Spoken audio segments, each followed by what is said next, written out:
Okay, so I'm gonna show you how I would take an engraving design I did and then create a matching scoring design. And you could probably do a single line, like center line trace in Inkscape or Illustrator, but I feel like that loses a lot of the quality that I want to show. So I like to redraw it just using my new design as like a template. So what I'm gonna do is I import my photos. So this is iPad version of Illustrator. This little icon here, if you can see it, it's like a little picture. It has the mountains and the sun. You click on that and it asks where you want to import from. So I do photos and it pulls up my photo library, and then I just clicked on my ice cream drawing. And so I have my artboard already set up as a 19 by 11 so that it will fit on my Glowforge bed. And I just have that as my default setting for these, just to make it easier on me.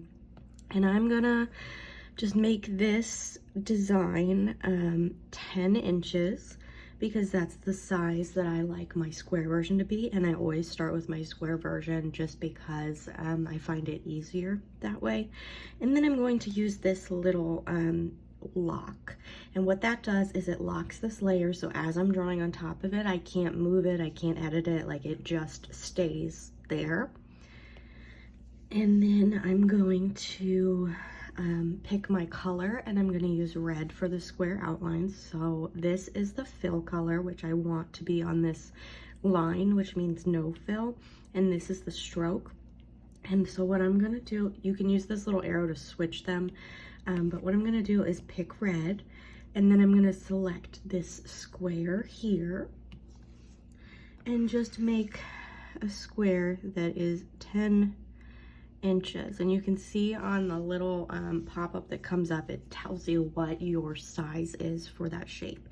Then I'm going to click back on this selection tool and center this square around my design, and then I'm going to lock that because I don't want that to move as I am filling in my drawings. And then because for my scoring files, I like to make my scoring designs blue so that you can tell the difference, I'm just going to pick blue for my color swatches, and I'm going to select this pencil tool. This is the most important tool for me for using my Illustrator app to do single line files, because I find it so much easier to just draw exactly what I want. Oops. You can do the same double tap to erase that you can do in Procreate, but I find it so much easier to just draw exactly what I want with the pencil instead of trying to do all the anchor points. So to start, I'm just gonna zoom in to, let's say we're gonna start with this one.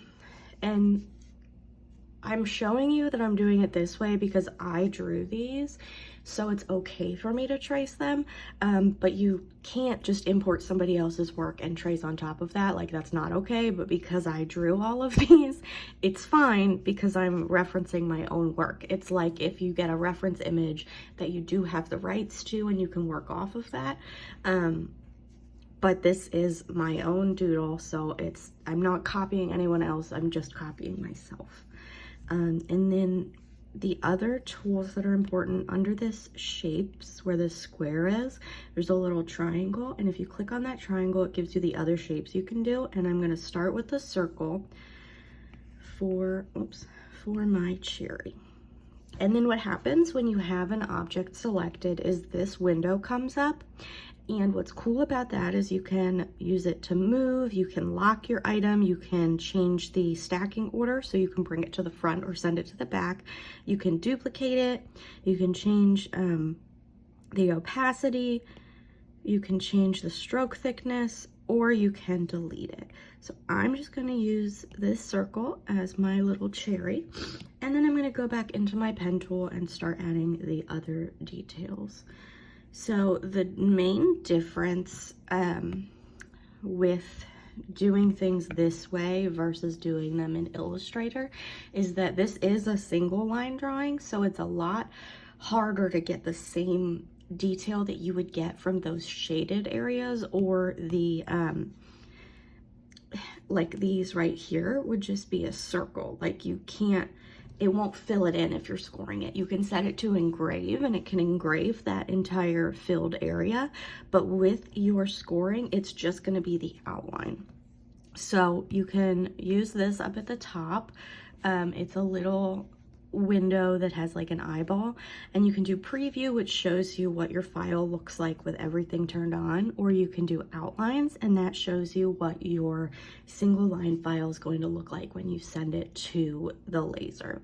And so I always go in and check this because you can adjust. Sometimes with the stroke turned on, it's going to look like things are touching, but then once you turn the stroke off, basically, so your laser doesn't see the stroke, your laser just sees the path. So it sees this versus, see how much thicker the blue is?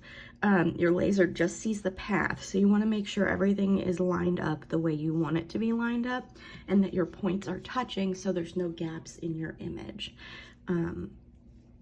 Which once you get the hang of it, it's not hard to just kind of like check that every so often as you're drawing. But like you can see here, this one doesn't quite touch, so I would just go in with my point selection tool. I think it's called the direct selection tool, I'm not entirely sure. And then I would just click on the anchor point and drag it so that it goes where I want it to. And another thing about this selection tool is that it has its own menu as well. And so you can use these scissors. What that does is it splits your path. You can, the one that's grayed out, I can't do right now because this is already curved, but so if I were to press the corner, it would turn this into like a angled point, and then the curved one turns it into like a rounded edge. This one right here is to join points. This one will remove an anchor point, and this one will split your line. So it just depends on what you need, but the more practice you get with these tools, the better, because that can help you to create some designs that are partially scored, partially cut. Like you can go in and choose which sections of this you want to do which function. And so we'll get into that a little later in some more in-depth tutorials another time, but just know that those tools are important to know, and that you can find them just by clicking on any of the points.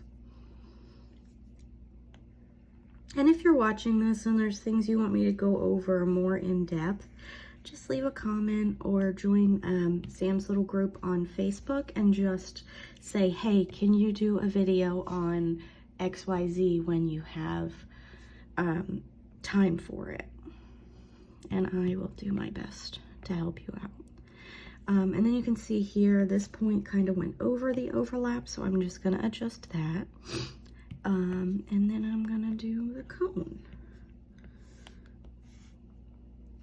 And then I'll just check that those edges line up okay, and they look good. So I'm gonna add that drip. I don't do as much detail in these as I do for my engraving files. Like I'll add the sprinkles, but I don't think I'm gonna add these lines just because it can be a little much with the scoring.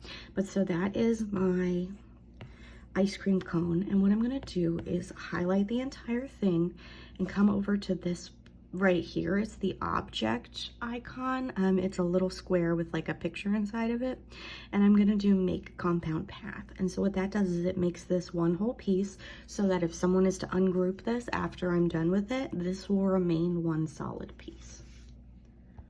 So we now have this ice cream, and I am gonna add the sprinkles just because I'm a bitch who loves sprinkles. And when I was little, my grandma used to let me eat them by the spoonful. So I never had a cavity, knock on wood. So I don't think necessarily that anyone should do that, but I was a weird kid and I loved them.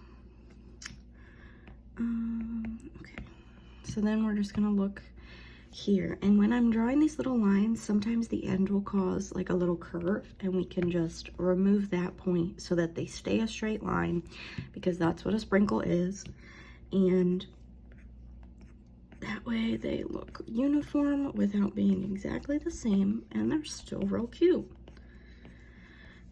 And so I could draw all of this without referencing the background image, and there are times where I do that. There are times where I start with the scoring file, but I've just found that sometimes it makes things a little quicker for me. And since it's my drawing, there's nothing wrong with referencing it. But there's my ice cream cone number 1. And what's great about repeated designs is that I can take this one and put it everywhere that there is that ice cream cone. So I'm going to use the duplicate tool. And I only did that once, right? Yes, okay. And then I just move it around, and I can turn it, duplicate it again, and then just place it wherever that needs to go on this design. And the reason that I offer both versions is because I have a lot of customers who love the engraving designs, but there are quite a few who don't love the time it takes. And so I offer the scoring designs as an alternative so that they can be a little bit quicker, and they're something that you can do without spending a lot of time on it, but still have a good level of detail to make a cool, intricate backer design. And so that way I have both versions available for people who like engraving and people who like scoring. And then there are people who like both, that sometimes they want to mix it up. So I just like to offer both because I've gotten a lot of requests for it. And I think it makes people's lives easier in the long run. So if there's anything on my shop that I have like one version and not the version that you need, just let me know and I can try and get that added. So here, what you can do, there's these little like arrow kind of things at the end that you can use to adjust these curves. Or you can select multiple anchor points at once and then move them and kind of like figure out exactly how you want the design to go. So I need a corner point here. And this one got kind of funky, so I'm just gonna fix it. And that's the important thing when you're making SVG files, is you want to make sure that you use the minimum amount of anchor points that you can to get your point across. And I know that sometimes with my engraving files, they're very, very detailed and they have a ton of anchor points or nodes, whatever you want to call them. And that's a little different because for those, it's really hard to get the exact level of detail that's intended without having so many of them. But for the scoring designs, you can go in and manipulate them, and you can kind of minimize the number without really impacting the look of it. So you just want to keep that in mind and make sure there's no weird offshoots, or that, like, you know, if this one was like that instead of being just round where it needs to be, then you can just remove that point. Or like these points aren't necessary, so I could take those out.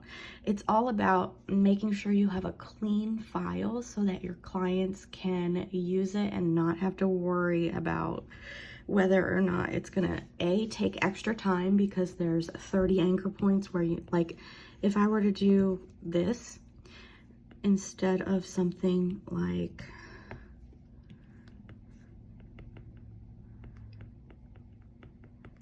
do you know what I mean? Like there's 2 points for each of these lines versus having extras inside of there. Like, you want the laser to be able to make the shape in the quickest amount of time possible with the least amount of steps, because what the laser does is follows each and every point on your shape. So like I can't get rid of that one because it messes with the shape, but I could get rid of that one, and I could get rid of that one, and then it simplifies the shape so that the laser can read it quicker and execute it faster. And you just want to make sure that it's clean and there's no like weird bumps in your design. And I don't mean to go on like a huge rant about it. It's just like something to keep in mind when you're making laser files. And what you'll see is in the examples where people will take something that's not theirs and trace it and just be like, look, I made this file. You can usually tell because they haven't cleaned it up, or it has like a million anchor points, or it's bumpy and like the quality is not great. So you want to look for files that are clean, that have clearly been tested, and that are going to work well with your laser. And obviously, like, there are exceptions to every rule. Like I said, with some engraving files, there's going to be a lot more anchor points because just of the nature of what they are. And that's okay. But you just want to kind of get familiar with what to look for when you're making your own files. And then another thing to note is that engraving, you can on a Glowforge use a bitmap image, or you can even use a PDF. So you don't always have to vector it. I just do because I don't have a fancier laser, like a bigger, more industrial one.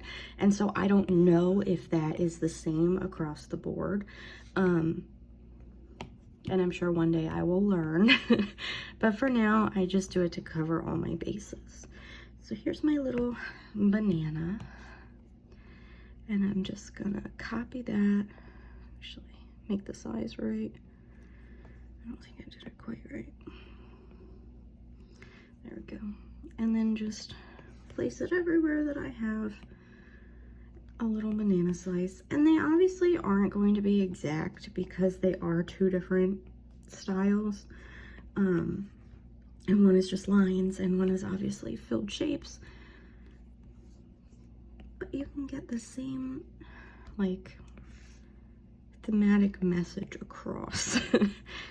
And it makes it so much easier on me to not have to, like, mentally plan where to put everything and where to, like, what goes next to what, how to angle it to make sure that, like, everything fills up all the space evenly.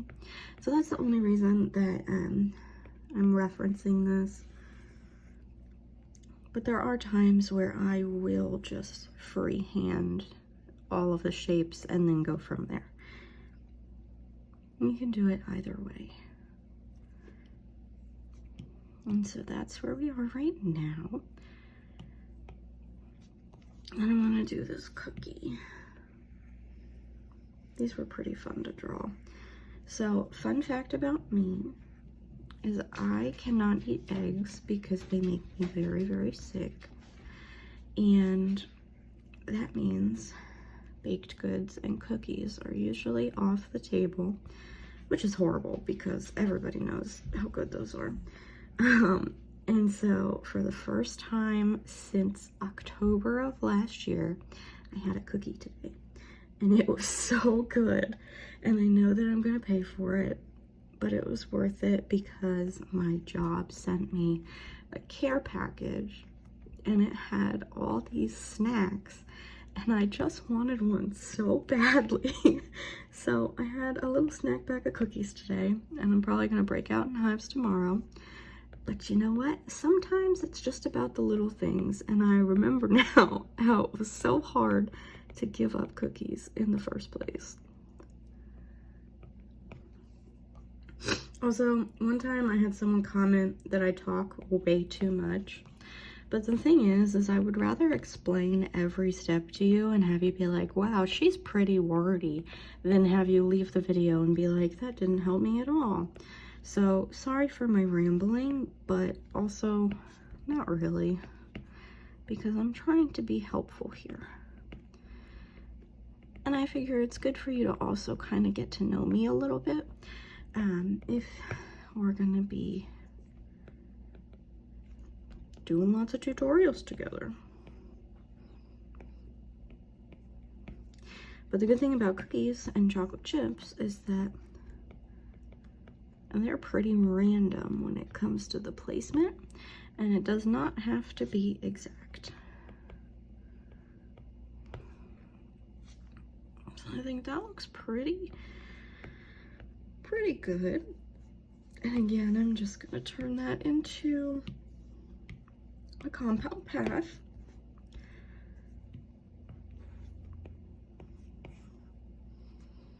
and then just place it wherever there are cookies.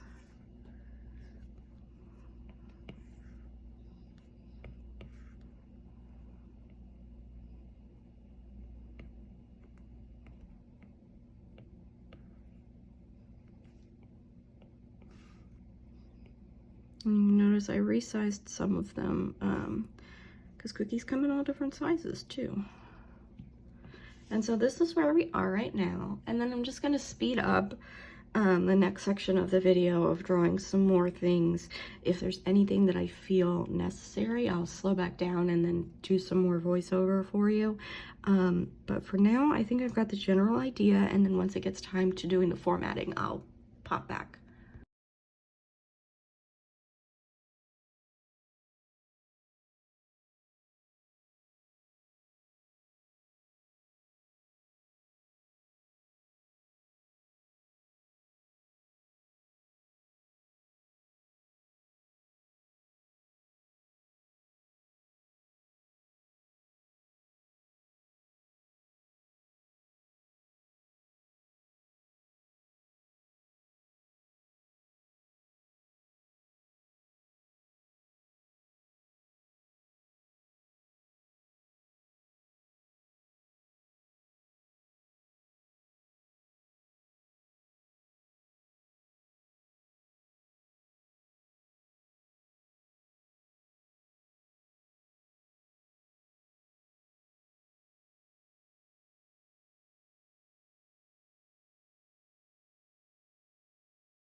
So after I'm done arranging everything, this is what it looks like.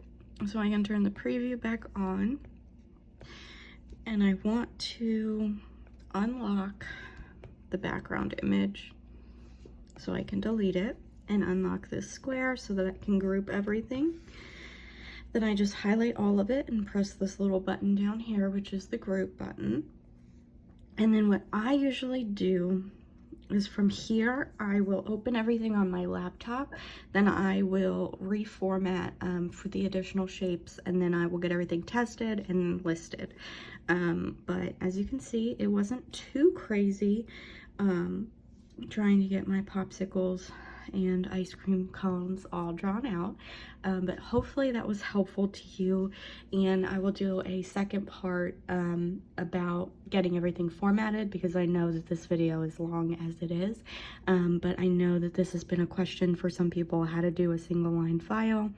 And then when drawing the actual like cut files, not the scoring files, it's pretty much the same process for me. I just draw everything with the pencil tool, and then go in and edit and make sure everything's nice and clean. But I will do another video on that if there is interest. So hopefully that helped you all, and I can't wait to see what you make with these ice creams.